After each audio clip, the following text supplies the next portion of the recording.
रहे हैं नई खबर टीवी और मैं हूं हमवीर सिंह। अभी हम बैठे हैं मंडावली में, यहाँ के मंडल अध्यक्ष हैं कैलाश यादव जी।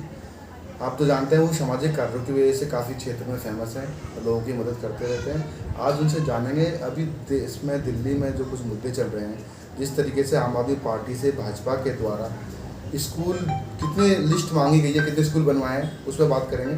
सर आपका स्वागत है। नमस्कार। हाल ही में अभी भाजपा के द्वारा आम आदमी पार्टी से लिस्ट मांगी गई है, सूची मांगी गई है कि कितने नए स्कूलों का निर्माण किया है, एक मुद्दा गरमाया हुआ है। इस पर आप क्या कहना चाहेंगे? सबसे पहले तो मैं अपने समस्त देशवासियों को, क्षेत्रवासियों को गणेश चतुर्थी की शुभकामनाएं। और जिस मुद्दे की आप बात कर रहे हैं कि देखिए, जो दिल्ली सरकार है, जब वो लोग राजनीति में आए थे तो उन्होंने ये कहा था कि हम एक साफ़ सुथरी और अच्छी सरकार देंगे। लेकिन पिछले 8 वर्ष हो गए और 8 वर्ष के अंदर इन्होंने दिल्ली में किस प्रकार की सरकार के लोगों को दी है, कैसे दिल्ली के लोगों को लूटा है।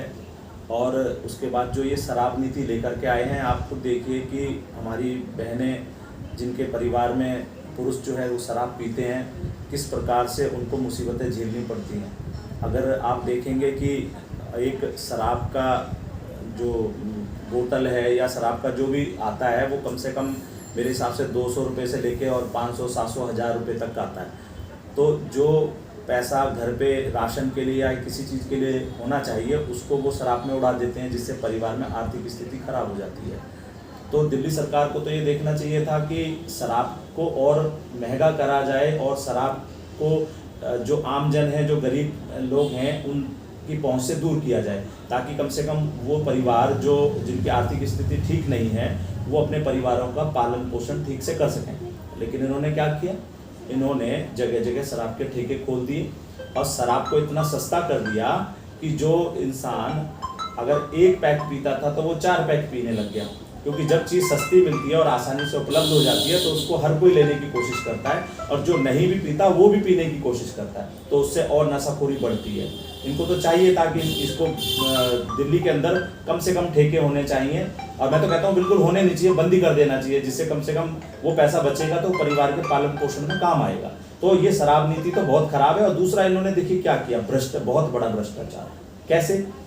जो बोतल शराब की जिसकी लागत 166 रुपये आती थी, उसकी लागत 188 रुपये को कर दी, यानी 20-21 रुपये उसको बढ़ा दिए।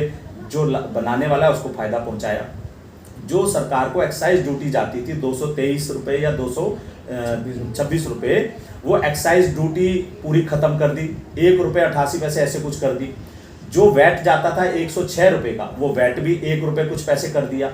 और सीधा सीधा मार्जिन जो विक्रेता था, उसको वो मार्जिन, जो सरकारी जो पैसा था, उसका पूरा मार्जिन उस विक्रेता को दे दिया। यानी जिस विक्रेता को 34 या 35 रुपये मिलते थे किसी भी एक बोतल पर, उसको सीधे सीधे 300 से ज़्यादा रुपये मिलेंगे।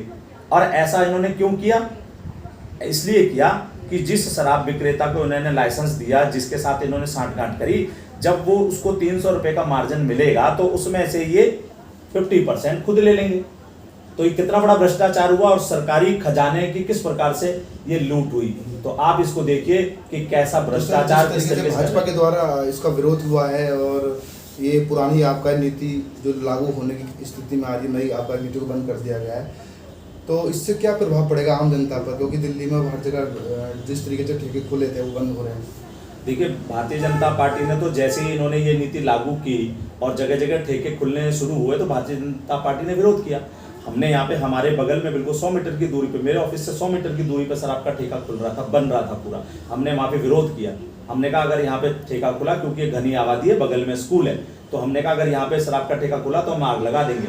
हमने वहाँ पे धरना दिया और वो उसको नहीं खुलने दिया। मनीष सिसोदिया जी का जो कैंप ऑफिस है पड़पड़गंज का, उसके बिल्कुल ठीक सामने ठेका खुला।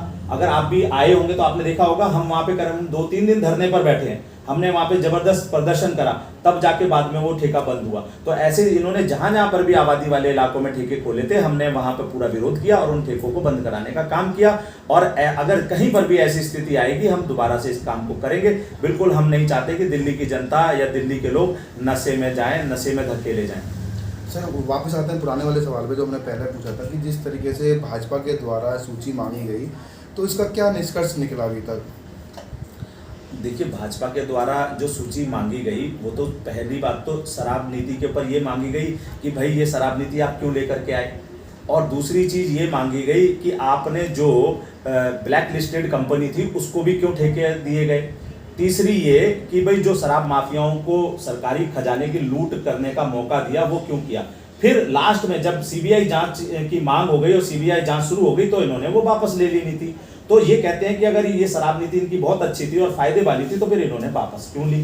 तो इसका मतलब कहीं ना कहीं तो गड़बड़ है ना, इन्होंने गड़बड़ की और साल भर लूटा है इन्होंने तभी से पैसा, जनता का पैसा, जनता के जो टैक्स के रूप में जनता इनको देती है वो पैसे की लूट की इन्होंने। तीसरी चीज सूची जो मांगी गई, किन चीजों की सूची मांगी भाजपा, किन चीजों में 8 साल हो गए जी दिल्ली में इनको शासन करते हुए। 8 साल के अंदर कहते थे दिल्ली को पेरिस लंदन बना देंगे। 8 साल के अंदर इन्होंने कहा था 500 स्कूल बनाएंगे, नहीं बनाए। इन्होंने कहा था कॉलेज खोलेंगे, नहीं खोले। इन्होंने कहा था 1 साल में यमुना को साफ कर देंगे, नहीं साफ किया। इन्होंने कहा था दिल्ली से जाम मुक्त कर देंगे दिल्ली को, आज भी आप चले जाओ कहीं भी जाओ तो जाम ही जाम लगा रहता है।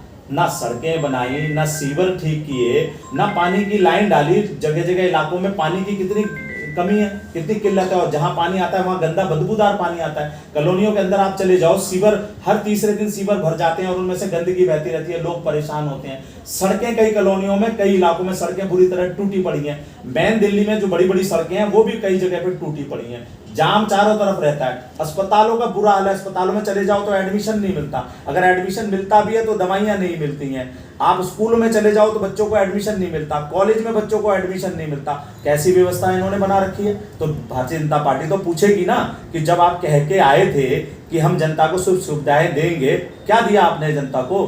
चंद 1042 स्कूल हैं दिल्ली के अंदर, जिसमें से 20-25 स्कूलों की बिल्डिंगों को इन्होंने थोड़ा सा चमका दिया, गेट चमका दिए और कह दिया शिक्षा में बहुत बड़ा सुधार कर दिया। लेकिन स्कूल के अंदर टीचर तो प्रॉपर है नहीं, स्कूल में कई स्कूलों में प्रिंसिपल तो है ही नहीं, और बच्चों की संख्या भी बहुत कम है, और कई स्कूलों के अंदर एक एक क्लास में 50-50 से ज्यादा बच्चे पढ़ रहे हैं। तो आप बताइए किस प्रकार की शिक्षा नीति है इनकी है। तो सर इस तरह की बहुत सारी समस्याएं आप बता रहे हैं दिल्ली में हैं, और तो जनता से क्या मैसेज देना चाहेंगे, क्या अपील करना चाहेंगे। देखिए, हम तो जनता से यही अपील करना चाहेंगे कि बहुत जो है अच्छे से अपनी आंखों को खोल के, दिमाग को खोल के और इनके 8 साल के शासन को देख लीजिए कि क्या इन्होंने दिल्ली में कुछ बदलाव ऐसा किया है जिससे इनको दोबारा वोट दिया जा सके।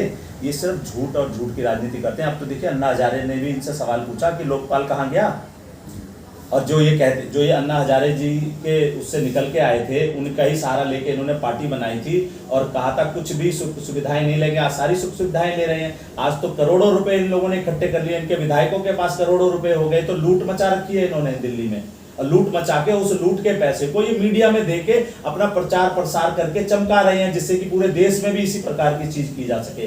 जी धन्यवाद हमसे बात करने के लिए। बहुत बहुत। तो मंडावली मंडल अध्यक्ष कैलाश यादव जी का साफ साफ कहना है कि जनता देखे और चुनाव करे, क्योंकि जिस तरीके से आम आदमी पार्टी के द्वारा भ्रष्टाचार हुआ है कितने सालों में, तो उस पर अब अपना कीमती वोट सही जगह दें और इस बार ध्यान रखें। फिर हम किसी खास मुद्दे पर बात करने के लिए किसी खास मेहमान साथ देखने में बोले फेस टू फेस मीडिया नहीं सुबह। मेरे सहयोगी देव गोस्वामी, हम वीर सिंह।